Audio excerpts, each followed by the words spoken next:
più di 15 anni a Padova, lo sportello del quartiere Palestra che fa un lavoro analogo. Siccome molti inquilini delle case popolari di Padova, ce ne sono un paio anche qua che sono venuti con me questa sera, ci hanno, come dire, segnalato situazioni gravissime con aumenti del canone insostenibili, perché il punto vero di tutta la questione è che al di là poi del bagaglio della legge, l'obbligo di lasciare l'appartamento, c'è tutte le questioni anche queste che abbiamo discusse, però l'elemento, diciamo così, che tutti hanno sottolineato immediatamente è il fatto che veramente per molti l'aumento del canone è insostenibile.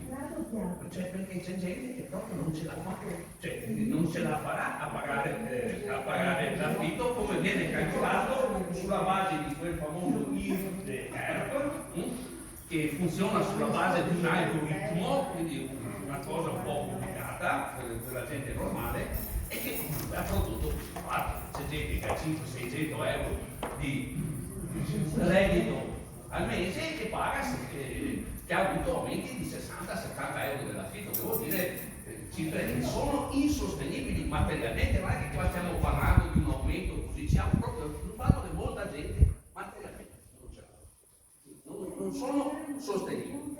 Allora, io sono d'accordo che vada fatto anche un percorso di tipo legale, proposizione anche legale. Posso chiedere una cosa, il ricorso al TAR se funzioni, quindi no, se lei ci ha dato un vigore il 3 novembre del 2017. Però i dettagli applicativi sono più recenti, comunque noi abbiamo chiesto agli avvocati di verificare anche questa questione. Però in ogni caso anche un'iniziativa come quella che avete proposto voi, diffusa sul territorio regionale, ha un'efficacia pratica, nel senso che mette comunque in stato d'ansia o in mora l'amministrazione che ha prodotto.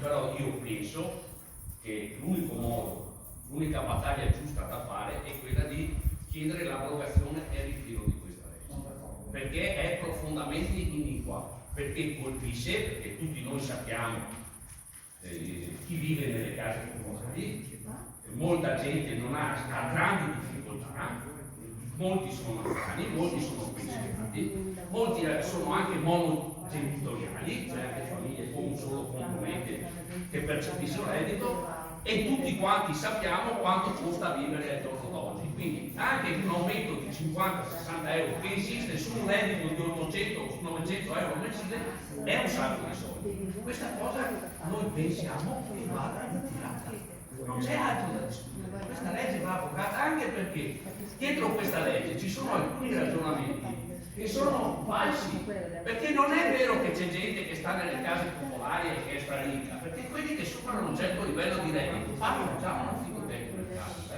Guardate bene, vedete che paga 700-800 euro nelle case popolari. Adesso stanno mistificando questo discorso, stanno cercando di fare. In realtà vogliono fare cassa, pescando i soldi dalle tasche dei cittadini. Queste case qua, quelle case popolari che ci sono in tutta Italia, le abbiamo fatte noi, con i nostri soldi, perché chi ha una certa età sa che aveva nella busta paga, sa che nella destra, non sono dell'arte, non sono di Zaia, sono nostre, e sono state fatte perché venivano date ai lavoratori con affitti che erano sostenibili, quindi proporzionali al reddito che ricevevano. Se perché uno dice, ma 40 euro cosa sono?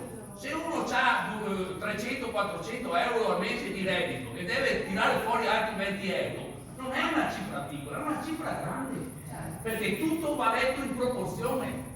Non c'è. Allora, siccome ci sono cose che non vanno discusse, cioè ci sono cose che non vanno discusse, perché fare una legge di questo tipo che colpisce al 50-60% con aumenti significativi delle persone che vivono nelle case popolari. Io conosco perfettamente quella che è la situazione. Anche oggi mi diceva Rossella, che è un'anziana, e ha detto, guarda, io vivevo con mio marito adesso è Camposanto, loro mi hanno calcolato il reddito il PIL 2018, ricalcolandolo su base ERP, con il stipendio che quel reddito che avevamo, adesso lo dico con 600 euro 535 euro di pensione, che ha messo l'affitto a 300 allora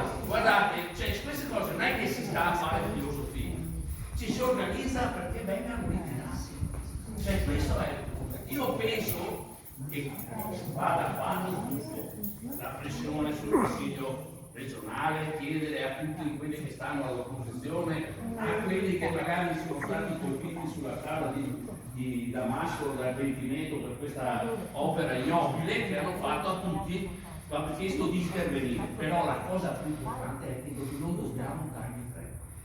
Badate bene che il punto vero è questo, perché se loro pensano che c'è un po' di casino, un po' di malumore, ma poi le cose rientrano, magari aggiustano qualche situazione così e la cosa finisce là, no? Devono ritirarla. Ma neanche Adesso tipo l'Emilia Romagna. e anche là ne hanno fatta qualcuna che non va bene, cioè, perché anche a Modena hanno aumentato. Cioè, adesso lasciamo perdere questo, per ora noi parliamo, perché se dovessimo fare un discorso più generale sul terreno della politica, qua andremo. Noi tutti abbiamo le nostre idee. L'unica cosa che credo ci unisce è il fatto, no, non è solo, anche in Umbria l'hanno fatto, non con le stesse, non con gli stessi criteri, ma anche creandosi problemi. Adesso qua certamente c'è una situazione per cui da una parte si dice che si vogliono tagliare le tasse a chi è ai benestanti e dall'altra parte si mettono le mani in tasca ai poveri, alle persone, comunque ai ceti popolari, perché nelle case non mi risulta che ci siano grandi gente che no, non ha votato a favore perché sta all'opposizione, ma adesso non facciamo una discussione, cioè qua dovremmo prescindere dalle logiche di appartenenza che ciascuno può avere e sono diverse, ognuno trarrà, come dice, ragionamento dai fatti poi per quanto riguarda le proprie condizioni politiche, ma a me non interessa. Quello che credo che sia importante, anzi fondamentale, perché se no si perde, ve lo dico subito, perché se no si perde, se non qualche soluzione avvoraggiata che questa ci possa essere, perché comunque devono salvare qualche misura alla faccia. Quello che conta è dare continuità a rafforzarlo. Noi stiamo già lavorando perché ci siano assemblee anche nelle altre province, e stiamo preparando questa assemblea a cui invitiamo mercoledì. Ora abbiamo dato una sala comunale al quartiere Palestro, la sala comunale, una sala che normalmente usa l'Auser, ma è una sala del comune. Mercoledì della prossima settimana alle ore 18:30. Adesso noi faremo questa comunicazione, l'abbiamo già data. Sì, io l'avevo già sul telefono oggi pomeriggio, l'ho scritto lì. Ecco, l'abbiamo già data, adesso stiamo distribuendo i volantini, lo faremo ovunque, lo metteremo su Facebook, lo fate anche voi oggi. Ci troviamo per discutere di come affrontare questa questione. Vi dico che stanno lavorando altri, in tutta la regione per creare un movimento che però, guardate, io vi dico già come la penso. Secondo me una volta alla settimana dovremmo stare sotto gli uffici ATER in ogni ATER provinciale del Veneto.